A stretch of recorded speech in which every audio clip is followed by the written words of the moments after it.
Salut la team, j'ai vu le film Mignon 2, il était une fois Gru, et comme d'habitude je vous fais une vidéo très courte sur mon avis et ma réaction.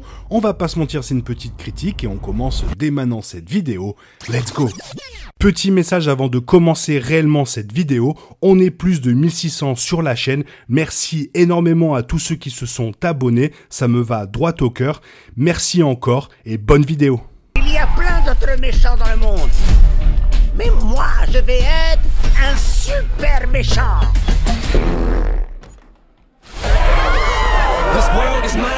Ah, rappelez-vous 2010. Non, en fait, c'était une année de merde. Marée noire, volcan islandais et tempête Cynthia.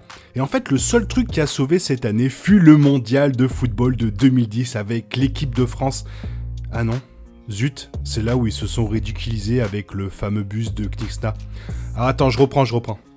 La seule chose qui a sauvé cette année 2010 était une franchise. Et oui, né lorsque le soi-disant super vilain Gru, Gad Elmaleh, a plongé tête la première dans la paternité avec Moi, moche et méchant. 12 ans plus tard, Mini Boss obtient une sorte d'origin story dans Mignon 2, Il était une fois Gru, par le réalisateur Kyle Balda, qui sert également de suite au premier séquel sorti en 2015.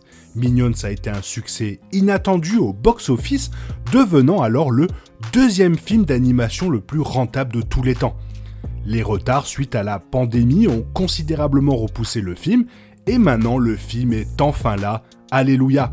Si cela valait la peine d'attendre sera finalement déterminé par le public pour lequel il a été conçu, mais il est certain qu'il s'agit d'une suite qui parvient à surpasser l'original.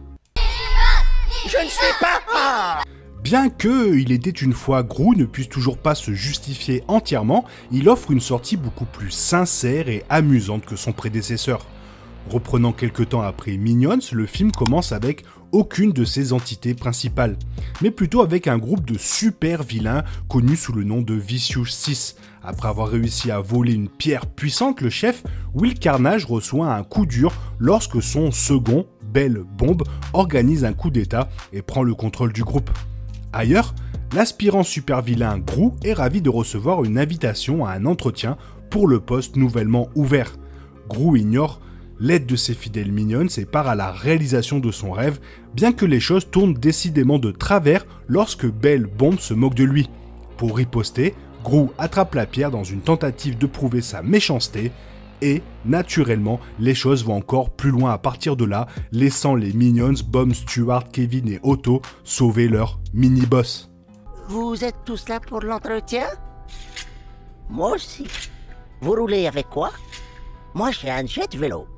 C'est à votre tour, monsieur Gru. Oh, bon, chouette. L'un des plus gros problèmes avec le premier film est qu'il a mis en lumière le fait que les créatures jaunes n'étaient pas les meilleurs choix pour diriger leur propre long métrage. Leur bouffonnerie à haute énergie et leur façon incompréhensible de parler, composée de plusieurs langues réelles, étaient très amusantes lorsqu'ils étaient des acolytes dans Moi moche et méchant, mais un long métrage solo était moins attrayant. Bon, à part si tu es un enfant de moins de 10 ans, évidemment. Le film travaille autour de cela en faisant appel au Gru, au nez, au point pointu de Gad, en incluant un autre scénario en dehors de ce que font les Mignons. Le scénariste Matthew Fogel a fait de Il était une fois Gru un film plus complet. L'accent mis sur Gru donne l'impression que cela ressemble moins à Mignon 2 et plus à Moi moche et méchant 2.0. Mais ceux qui aiment les Mignons n'ont pas trop à s'inquiéter, ils ont encore beaucoup d'action dans ce film. Oh, je veux bien, oui.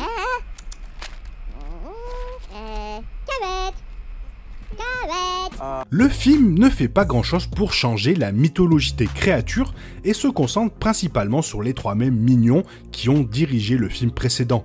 Le seul nouvel ajout ici est Otto, un mignon désireux mais désemparé avec des bretelles qui finit par jouer un rôle central dans l'intrigue impliquant la pierre volée.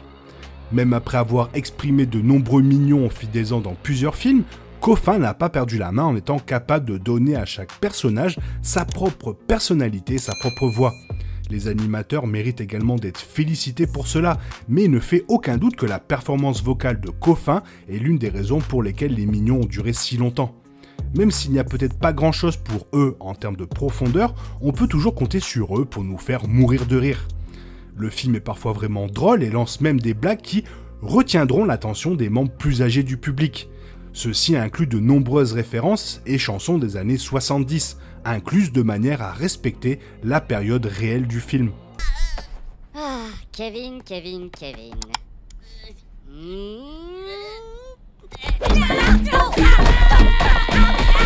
Cependant, bien que Il était une fois Gru puisse être considéré comme une amélioration, il manque toujours des petits quelque chose.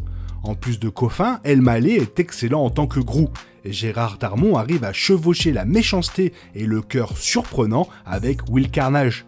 Au-delà d'eux, le Vicious Six est extrêmement sous-utilisé, ce qui est choquant compte tenu des interprètes qui composent le casting.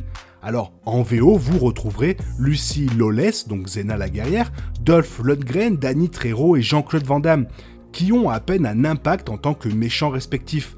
Alors qu'en France, seul Jonathan Cohen aurait pu faire quelque chose de plus, alors peut-être que c'est ce qui est ressorti et du coup, moins de présence pour eux, et c'est un peu dommage parce que l'équipe d'animation s'est bien amusée avec leur création pour le peu à faire. Le personnage de Madame Cho prend une tournure amusante en tant que maître des arts martiaux qui enseigne à Bob, Stuart et Kevin certaines compétences vitales. Cependant, l'histoire de Minions, il était une fois Gru, est si rapide et légère qu'elle passe sans réfléchir. Pour un public plus jeune, la durée d'un peu moins de 90 minutes est parfaite. Pour nous, les vieux, cela donne l'impression que le film aurait pu aller un peu plus loin dans ses aspirations, mais au final, c'est juste que la cible, ce sont les jeunes, et que nous, on fait des reviews sur Elvis ou autre, donc on attend plus de chaque film. Il ne reste au public qu'une explosion d'énergie et de couleurs fluide et rapide. Ce n'est pas une mauvaise chose, tant qu'on ne l'est pas trop fatigué des mignons à ce stade. Le film pullule de références majeures à Moi, Moche et Méchant, mises en place pour lier cette aventure au film. Cependant, cela ne fait pas grand-chose pour informer ce qui a précédé, donnant ainsi l'impression que le film dans son ensemble n'avait pas nécessairement besoin d'être fait. Un troisième film étirerait vraiment les choses trop loin. En même temps, Il était une fois Gru offre de vrais plaisirs et des moments inattendus. Les familles sont obligées de passer un bon moment avec celui-ci, et à la fin, c'est peut-être tout ce qui compte vraiment. Voilà, c'est tout ce que j'avais à dire sur ce film. Toi, si tu as vu le film, fais-le moi savoir dans les commentaires, j'aimerais bien avoir ton avis et ça me ferait plaisir de te lire. J'espère que la vidéo t'a plu, si elle t'a plu, n'hésite pas à la liker, la commenter, la partager et à t'abonner, car ça m'aide à référencer la chaîne sur YouTube. Merci, je te souhaite une bonne matinée, après-midi, peut-être une bonne soirée ou un bon week-end. Bisous bisous, banana. Bonne nuit. C'est ça, bonne nuit. Bonne nuit.